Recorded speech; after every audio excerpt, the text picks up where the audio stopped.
Welcome to another video from DIY Daily. Today we're going to show you how to reset the service light on this 2005 Saab 9.3.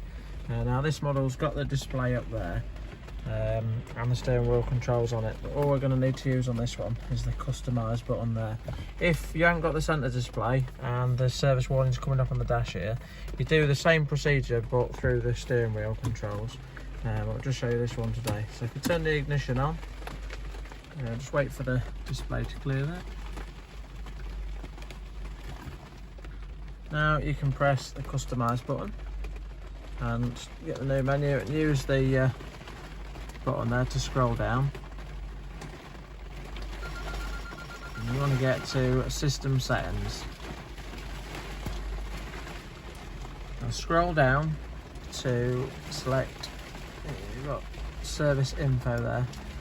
Press the button and select service info, and you've got service data, and if you go into there you can see it's showing that 27% on the oil quality left and 0 days to service, and you've got service type which is showing that it's due an intermediate service.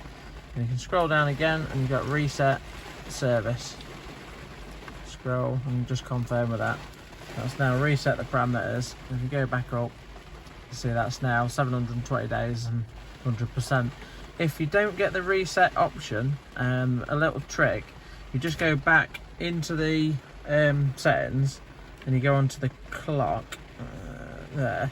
You can, if you set the time and date and set it to 2 years ahead, then go back into the service, it should give you the option to reset and just do it that way, and then just alter your clock back afterwards. But most of the time it'll allow you to go straight in to do the reset. But that's that on this one. Thanks for watching, we'll see you next time.